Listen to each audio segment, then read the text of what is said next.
자, 우리가 이제 그 19절까지 어, 8세대의 어떤 그룹특이들로 인해서 이렇게 낳은 자들, 그 자들이 이제 교회를 이렇게 세우는 어떤 그런 가정들을 이렇게 말씀하는 것이라면, 이제 20절에서 21절까지 이 내용들은 이제 실질적으로 이제 그들에 의해서 이루어질 일들에 대해서 이렇게 말씀을 하고 있어요.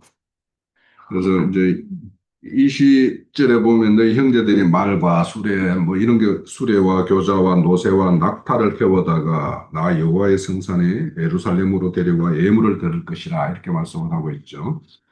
그러면 여기에서도 이제 이 진짜 하나님이 바라는 예물이 무엇이냐 하면은 그렇게 그 모든 형제들을 이렇게 하나님 전으로 이렇게 드려지는 것, 그 어떤 영혼들이 이제 하나님이 바라는 어떤 참 예물이라는 것을 이렇게 알 수가 있고, 이것이 이제 이런 것들을 통해서 이제 열국의 모든 음, 민족들이 하나님의 영광 앞으로 이렇게 들어오게 되는 어떤 그런 문이 열리는 것을 이렇게 말씀을 하고 있죠. 그래서 이게 교회 시대가 어떻게 이렇게 시작이 되는가, 누구에 의해서 시작이 되는가 하는 것들을 보여주는 것인데, 이것이 실질적으로 그대로 우리가 예수님 이후에 그 제자들과 사도들에 의해서 되어지는 일들을 그대로 묘사하고 있어요. 그러면 이게 어느 시대 때 기록이 됐냐? 예수님이 이 땅에 오시기 전에 한 700년 전에 그때 기록된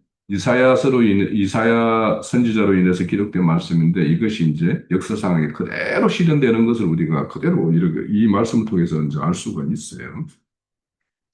그러면 여기에서 이제 말하는 어떤 내용을 보면 앞서서 이제 15절에서 17절까지 하나님의 어떤 심판에 대한 어떤 내용이 있었죠. 그 심판의 내용 중에도 남은 자들을 남겨서 그들을 통해서 이렇게 일을 하실 것을 이렇게 말씀을 하는 거예요.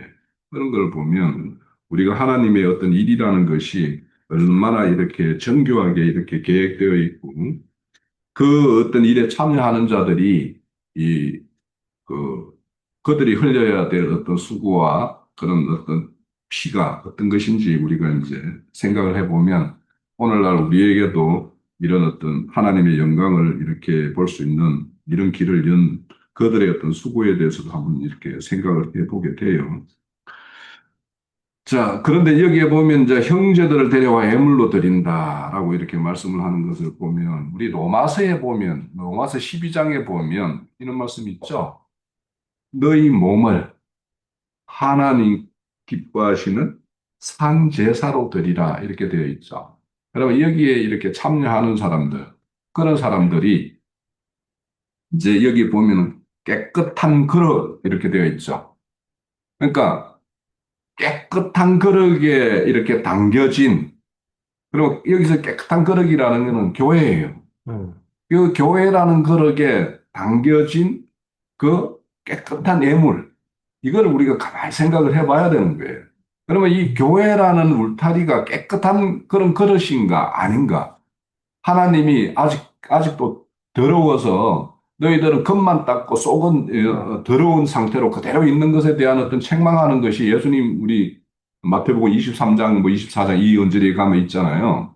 그런 거와 같이 정말 깨끗한 그릇인가를 우리는 확인을 해야 돼요. 내가 몸담고 있는 우리 이 무리가 정말 하나님이 보시기에 깨끗한 그릇이라고 이렇게 말할 수 있는 그런 그릇인가? 그 생각을 해봐야 되고, 내가 그 깨끗한 그릇에 담겨서 깨끗함을 입어야만 하나님께 드려지는 예물이 될 수 있고 산 제사를 드릴 수가 있어요.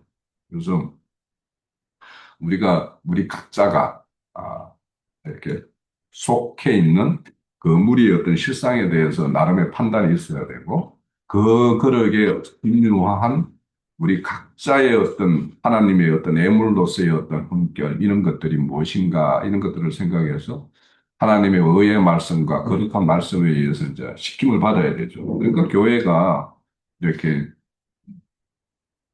그 뭡니까 새로운 더러운 것을 빠는 빨래터와 같기도 하고 또 목마른 자의 어떤 가람을 해소하는 우물가이기도 하고 그런 거예요. 그래서 교회라는 것은 이런 다방면의 어떤 일들이 일어나는 것이 이제 교회라는 모습이고 여기 보면 이제 말과 수레와 교자와 노새와 낙타라는 이렇게 등장을 해요. 이것도 이 교회 시대가 이렇게 확장되어서 초기 2000년 그러니까 서기 초대 교회 시대에서부터 오늘날까지 2000년이 흘러온 이 교회 시대를 가만히 보면 이 순서대로 그렇게 돼요. 초대 교회는 그 말이 달리는 것과 같이 초대 교회 시대들은 믿음이 막 세계 각지로 막 급속도로 퍼져나갔단 말이에요. 그리고는 이제 수레라는 것은 이제 뭔가가 이제 그런 어떤 모임의 어떤 체계가 뭔가 형성되어 가는 어떤 그런 단계를 막. 그리고는 이제, 어, 교사라고 하면 이건 이제 가마거든요. 가마? 가마에 태워다가 이렇게 드리는. 그래서 이 시대를 어떻게 봐야 될까 이렇게 생각을 해보면 참 그 초기에 그 급속도로 이렇게 퍼져나가는 어떤 말과 수레의 어떤 시대가 끝나고 이 교사에 이렇게 가마에 실어서 킥이 이렇게 들여야 될 만큼 이때는 뭐냐면 한 영혼이 얻기가 그렇게 어려운 시대를 말하는 것이 아닌가 이런 생각이 들어요. 그래서 교자가 호되게요? 가마 뭐 가마가 뭐예요? 옛날 아니 뭐 신부들 친구가 왕절 시집갈 때 이렇게 태워서 태워서 이렇게 예, 예, 가는 예. 그 한문으로 교자라고 어. 그러더라고요. 그러니까 그렇게 귀하게 이렇게 받아들여야 되는 어떤 그런 시대. 그러니까 이거는 이삭죽기 시대와 같은 이런 시대를 말하는 것이 아닌가 싶기도 하고요. 그리고 이제 노새와 이렇게 낙타라고 하는 것은 이제 노새는 굉장히 이게 인내와 이런 어떤 지속적으로 이렇게 그 노새는 이렇게 반항심이 없어요. 그냥 주인이 이렇게 끄는 대로 끄는 가는 건데 그래서 이런 것들은 정말 이 전도하기 어려운 어떤 그런 시대상들로 이렇게 쭉 흘러가는 어떤 모습인 것 같아요. 그런 낙타는 이제 아주 먼데 끝자락까지 이렇게 그 복음이 전파되는 어떤 그런 시대인 것 같기도 하고 아니면은 이제 오늘날 인터넷 시대와 같이 먼 나라와 같은 어떤 거리감이 상쇄되는 이런 시대를 말하는 것 같기도 하고 그래서 말과 수레와 교조와 모세와 낙타는 어떤 교회 시대의 어떤 그 시대의 어떤 흐름과 이런 어떤 복음 전파의 어떤 그런 현상과 그것을 그대로 이렇게 표현하는 말씀인 것 같기도 하고 그래요. 자, 그리고 이제 22절에서부터 21절의 말씀에 보면 자, 나는 그 가운데 택하여 제사장과 레위를 삼으리라 여호와의 말씀이라 이렇게 말하는데 여기에서는 제사장과 레위인이라고 하면은 그 시대 때 구약의 시대 때 보면 그 하나님과의 어떤 화목을 이루게 하기 위해서 하나님 앞에 제사를 드리는 게 제사장이었고 레위인들은 각 지파 속에 이렇게 흩어져서 하나님의 법을 이렇게 가르치고 훈육하는 이 일을 담당을 했어요. 그래서 어찌 보면 오늘날 그런 어떤 그 목회자들, 인원자들을 이렇게 세워서 일을 하실 것이다라고 말하는 것과 같은데 이제 우리가 알다시피 만인이 제사장 나라. 그러니까 출애굽기 19장에 보면 하나님이 이스라엘 백성을 애굽에서 이끌어낸 목적을 그들에게 말씀하는 부분이 19장이잖아요. 그 보면 나는 너희를 거룩한 백성, 제사장 나라 이거를 이렇게 건축하는 것이 하나님이 출애굽시킨 목적이라고 이야기해요. 그것이 이제 실질적으로 실현되는 것. 그러니까 구약은 모형과 그림자라면 그것이 실현되는 것. 이 시대, 우리 교회 시대를 이렇게 말씀하고 있는 거고. 그래서 이제 아까도 이제 쉬는 시간에 이제 말씀했지만 오늘날 교회를 인도하는 그런 자들이 나는 제사장이요 레위 지파라고 이렇게 말을 하는 것들을 이 이사야서 66장 21절의 말씀을 근거 삼아서 그렇게 말을 한다라면 이제 이것이 그들의 어떤 말씀이 이제 영적인 어떤 그런 것과 그들의 어떤 책임이나 이런 일들이 그 제사장과 레위인의 어떤 그런 거에 합치를 잘 이루는지 이런 것들을 우리는 또 잘 살펴봐야 되겠죠. 그래서 그들이 난 내 지파라고 하는 것이 이렇게 이사야서 66장 21절의 말씀에 근거해서 이렇게 말을 하는지는 모르겠어요. 자, 22절에서 3절까지 이거는 이제 새하늘과 새 땅을 내 앞에 항상 있을 것 같이 이렇게 말씀하는데 이제 이런 세대들이 일어날 어떤 그 교회 시대, 그 교회의 시대는 항상 이제 이 세계, 현상계를 마칠 때까지 이제 그 세계를 이제 운행을 하시겠다라고 하는 것이 이제 이 말씀이에요. 그래서 이 새하늘과 새 땅이라는 것은 교회 시대의 어떤 하나님이 얼마나 심중에 두고 이사야를 통해서 이렇게 말씀을 했는가 하는 것들을 우리가 이제 생각해 볼 수가 있는. 그래서 이 말씀은 이제 우리가 그 새하늘과 새 땅이라는 것은 앞서서 말했지만 우리 개인적인 차원과 하나님의 어떤 구속사의 어떤 경륜 이런 것들을 이제 생각해 볼 수가 있고 최종적으로는 계시록 21장에 가면 새하늘과 새 땅. 그래서 이 현상계를 모든 그 구속사를 마감하고 하나님의 영원한 새하늘과 새 땅에 대한 어떤 말씀으로 완성되는 것을 이제 말씀하고 있고요. 그것은 이제 이 오늘날 우리에게 적용하는 새하늘과 새 땅이라는 것은 우리가 새 창조가 어디에서 이루어져요? 예수 그리스도의 그 인격 안에서 이루어지는 거예요. 그러니까 우리가 예수 안에 있다라고 하는 그 말을 그냥 나 뭐 예수 안에 있어 이런 것이 아니라 피동적으로 그렇게 생각할 것이 아니라 적극적으로 예수 그리스도의 인격과 연합되어 있는 내 실상인가를 잘 봐야 돼요. 예? 그러니까 내가 예수의 인격의 그 어떤 것을 내가 추구하고 그것을 어떤 닮아가는 어떤 그런 것을 추구하는 어떤 그런 가정에 있다라면 그리스도 안에 있는 거죠. 그러니까 우리가 그 예수 그리스도 인격이라는 것에 대해서 이 한번 한 주간 동안 깊이 한번 생각을 해보고 내가 예수를 믿는다고 하면서 그냥 개념적으로 그냥 그런 어떤 의식적으로만 그렇게 이해하고 그렇게 자신을 이렇게 그 이해 범위 내에다가 이렇게 넣어놓고 있는지 아니면 진짜 예수의 인격이라는 것과의 나와의 어떤 관계를 이렇게 맺고 있는지 이 관계를 잘 생각해 봐요. 그래서 왜 그러냐면 사도 바울이 그랬죠. 누구든지 예수 그리스도 안에 있으면 새로운 피조물이라고 그랬어요. 그러니까 그 예수 그리스도 안에 있다라는 의미를 우리가 잘 생각해 보자라는 거예요. 그래서 이 새하늘과 새 땅의 어떤 시작도 그리스도 안에서 시작되어지고 그리스도 안에서 이루어지는 일이고 마침도 거기에서 이루어지는 거예요.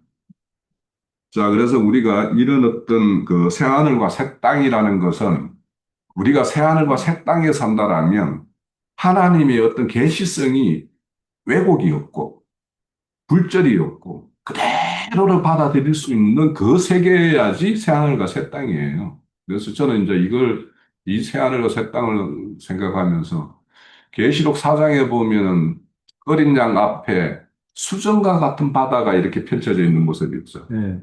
그러면 그 모습은 뭐냐면 모든 것이 투명하게 다 드러나는 어떤 그런 모습 아니에요. 그렇죠. 그래서 그 모습은 내가 하나님 말씀 앞에 내 어떤 자신의 실상도 그대로 드러나고 때로는 고발당하고 그래서 어떨 때로는 책망도 당하고 때로는 말씀에 의해서 위로도 받고 뭐 이런 것들이 우리가 계속 이루어져야지 그 그리스도 안에 있는 새 피조물로서의 어떤 그런 존재성 아닌가. 그래서 그런 것들을 우리가 생각을 해보면 그래서 내 자신도 그대로 드러나. 하나님의 영광도 그대로 드러나. 이런 것이 우리 앞에서 이루어져야지 우리가 새하늘 새 땅에 가입된 사람이라고 할 수 있지 않겠는가 생각인데요. 그리고 이제 항상 이름이 있다라고 하는 것은 이름은 그 정체성이고 그의 어떤 존재성 그리고 관계성 이런 것들을 다 말을 하는 거예요. 그래서 한마디로 말하면 이름이라는 것은 내가 세족보에 가입된 세족보에 기록되어 있는 자인가 아닌가 그것을 말하고 있는 거예요.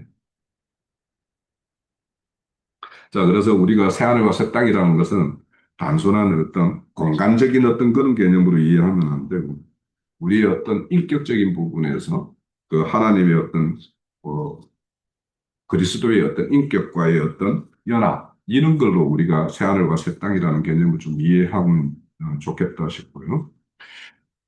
그리고 이제 마지막 이제 24절은 그 최종적인 거죠. 그래서 사실 23절까지의 어떤 내용과 24절의 내용은 이제 24절은 그 창세기 1장 1절과 2절 사이에 어떤 간격이 있듯이 실질적으로 24장은 이제 이 모든 어떤 하나님의 어떤 구속사가 마감되는 어떤 그런 것을 말씀하는 것이기 때문에 물론 이거는 이 개인적으로도 보면 이제 개인의 어떤 육의 어떤 구속, 몸의 구속을 이룬 다음에 음부에 갔을 때에도 음부도 그 뭐야 불꽃 가운데 고민하는 영역과 아브라함 품, 그리스도의 품 안에서 이렇게 이루받는 어떤 그런 영역이 딱 나누어지듯이 딱 나누어지는 어떤 그런 것을 이제 말을 하는 것인데, 이제 이거는 어떤 구속사 과정에서의 어떤 그런 이제 시대의 전환마다 어떤 추수라는 것과 심판이라는 것은 항상 병존하잖아요. 그렇게 이루어지는 일이 있는가 하면, 완전히 이 현상계를 이제 마감하고, 그때는 뭐냐 하면 계시록에 보면 바다도 내어주고, 그죠? 음부도 내어주는 어떤 그 심판이 이루어지는 세대가 있잖아요. 그런 말씀은, 그 말씀은 이 구속사를 마감하는 말씀이거든요. 그러니까 그런 걸로도 이제 우리가 이해를 할 수가 있어요. 그래서 최종적으로는 이렇게, 벌레같이 이렇게 그들이 처할 어떤 그런 꺼지지 않는 불 가운데 처할 것과 하나님의 어떤 영광 가운데서 이루받고 이렇게 하는 어떤 그런 것들도 완전히 이렇게 구분되는 것까지 이렇게 말씀을 하고 있기 때문에 저는 이제 66장이 한 장이 짧지만 우리 그 성경 66권의 구속사를 또 압축하고 있는 것이고 또 이 이사야서 66장 전체가 또 하나님의 어떤 구속사를 이렇게 온전히 이렇게 담아내는 큰 책이었다. 그래서 대선지서 중에서도 이사야서 책이라는 것은 제가 다른 선지서들도 뭐 아모스나 뭐 요엘서, 내가 에스겔서 뭐 이런 것들을 했더라고요. 그런 책 비해서 훨씬 좀 더 포괄적이고 그 내용의 어떤 그런 것이 완벽하게 담겨 있는 책이다라는 생각이 들어서 언제 기회가 되면 다시 한번 해보고 싶은 책이 또 이사야서고 그랬습니다. 자, 마칩니다.